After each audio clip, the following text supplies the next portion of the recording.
বন্ধুরা, এর আগের ভিডিওতে আমরা প্রক্রিয়া বিন্যাসের সুবিধা, বৈশিষ্ট্য বা এর কনসেপ্ট নিয়ে আলোচনা করেছি।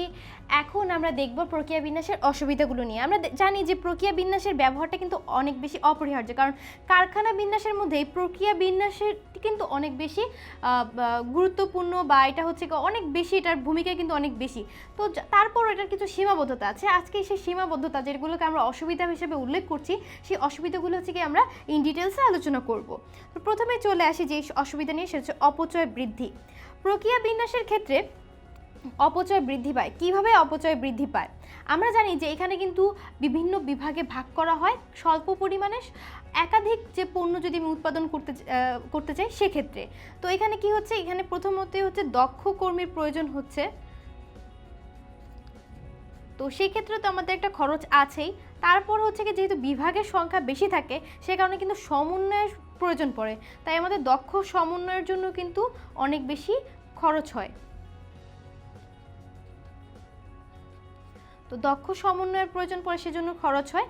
তারপর যে বিষয়টা আমাদের মূল যে টপিক, যেটা আমরা বলতে যাচ্ছি যে অপচয় বৃদ্ধিটা আসলে কিভাবে হয়, আমরা দেখেছি যে যেহেতু অনেকগুলো বিভাগ, যেগুলো সমন্বয়ের প্রয়োজন হয়, এক বিভাগ থেকে অন্য বিভাগে কি হচ্ছে, আমাকে মজুতটা নিতে হচ্ছে। এতে করে কি আমার উৎপাদনের সময় কিন্তু বৃদ্ধি পায়। কি উৎপাদনে সময় বৃদ্ধি। তো উৎপাদনে যদি সময় এভাবে বৃদ্ধি পায়, তাহলে কিন্তু আমাদেরকে কি ইনভেন্টরিতে কিন্তু আমাদের ইনভেস্টমেন্টটা বেশি হয়। অর্থাৎ এই যে বিভিন্ন জায়গায় গিয়ে আমার যে কাঁচামালগুলো, যে আমাকে কাঁচামালের জন্য যে আমি একটা ইনভেস্ট করছি, সেটা কিন্তু অনেক বেশি সময় নিচ্ছে, কারণ উৎপাদনের কিন্তু অনেক বেশি সময় হচ্ছে, কারণ এক বিভাগ থেকে অন্য বিভাগে যাচ্ছে, উৎপাদনটা কিন্তু আমি সাথে সাথে করতে পারছি না। এতে করে কি হচ্ছে, আমার মজুদে বিনিয়োগের পরিমাণ বৃদ্ধি পাচ্ছে।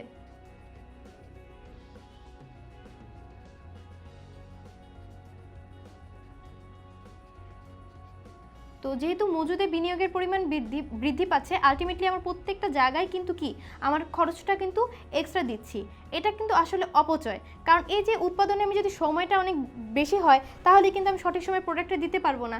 ইনভেন্টরিতে আমি এক্সট্রা কস্ট দিচ্ছি, যেটা কিন্তু আমি ইনভেন্টরিতে আমি এতদিন পর্যন্ত টাকাটা কিন্তু নাও রাখতে পারতাম, কারণ চাইলেই আমি এই মজুদ দিয়ে সাথে সাথে পণ্যটা যদি উৎপাদন করে ফেলতে পারতাম, তাহলে এই মজুদের স্টকে এতদিন লাগতো না, বা আমার সেটার জন্য আলাদাভাবে খরচ দিতে হতো না, কারণ এইটা সংরক্ষণের জন্য কিন্তু আমার একটা এক্সট্রা খরচ আছে।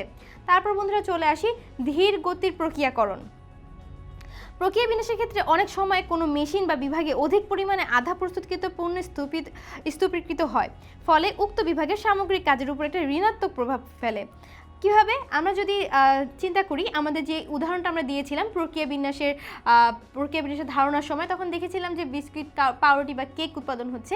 তো আমরা ধরে নিলাম যে কেকের কথাই, যে কেকের হচ্ছে গিয়ে পরবর্তীতে ক্রিম যেটা সেটা লাগানো হবে। তো কেক যেটা, সেটা হচ্ছে গিয়ে আধা প্রস্তুতকৃত অবস্থায় আছে।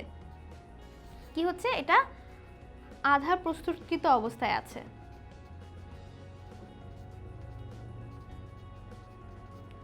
তো এইরকম আধা প্রস্তুতকৃত অবস্থায় যখন থাকে, তখন যতক্ষণ না পর্যন্ত এই ক্রিমটা প্রোভাইড করা হচ্ছে অন্য বিভাগ থেকে, বা ক্রিমটা যখন আসতেছে না, তখন কিন্তু আমি এই কেকটাকে কী করতে পারছি না, মান নিয়ন্ত্রণের জন্য কোয়ালিটি অ্যাসুরেন্সে কিন্তু আমি পাঠাতে পারছি না, এবং যে কারণে হচ্ছে এটা আমার প্যাকেজিং হচ্ছে না এবং সেলও হচ্ছে না, যে কারণে হচ্ছে এটা ধীর গতির প্রক্রিয়াকরণ।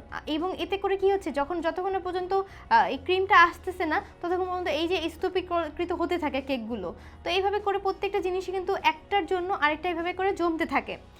স্থান সংকট, আমরা আগেই বলেছি যে প্রক্রিয়া বিন্যাসের জন্য যেহেতু বিভিন্ন ধরনের পণ্য উৎপাদন হচ্ছে, বিভিন্ন ধরনের মেশিনারি এখানে রাখা হচ্ছে, এবং এখানে কিন্তু অনেক বেশি স্থানের প্রয়োজন পড়ে। যদি স্থানের এখানে অভাব হয়, তাহলে এই বিন্যাসের যে ব্যবস্থা, সেটা কিন্তু প্রয়োগ করা যায় না। অর্থাৎ এখানে যেটা মেইন বিষয়টা, যেটা প্রচুর পরিমাণে স্থানের প্রয়োজন হয়।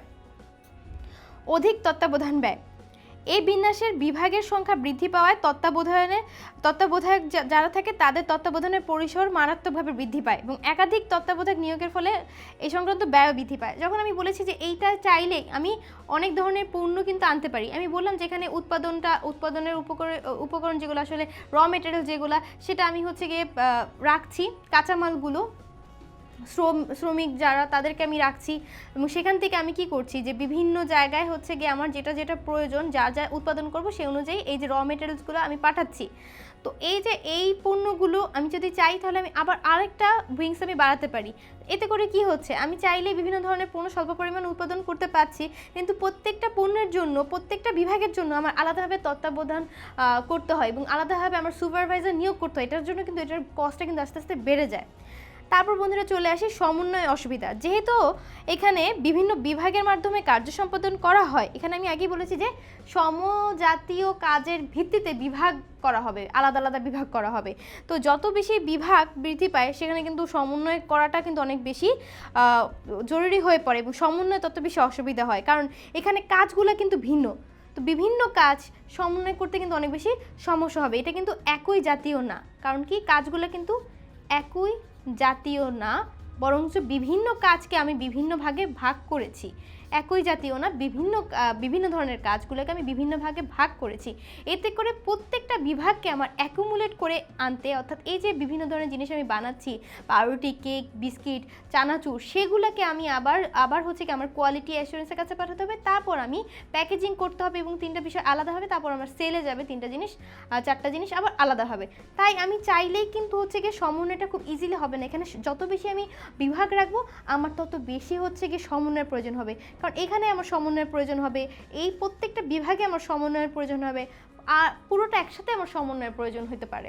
তারপর বন্ধুরা চলে আসি জটিল নিয়ন্ত্রণ ব্যবস্থা।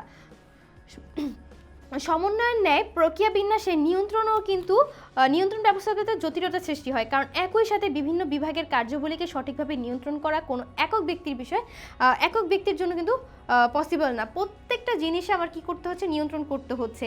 কীভাবে প্রস্তুত কাঁচামালটা আনা থেকে শুরু করে সংরক্ষণ এবং বিভিন্ন বিভাগে প্রেরণ করা থেকে, সেই বিভাগ থেকে ফাইনাল প্রোডাক্টটা কোয়ালিটি অ্যাসুরেন্সের কাছে দিয়ে তারপর সেটাকে প্যাকেজিং করে বিক্রয়ের নেওয়া পর্যন্ত কিন্তু একটা জটিল নিয়ন্ত্রণ ব্যবস্থা আছে। এই নিয়ন্ত্রণ ব্যবস্থার জন্য কিন্তু আমার অনেক বেশি কস্ট বেড়ে যায়, কারণ এই নিয়ন্ত্রণ ব্যবস্থা কিন্তু অনেক বেশি কঠিন হয়ে পড়ে, কারণ এখানে অনেকগুলো বিষয় একসাথে নিয়ন্ত্রণ করতে হয়।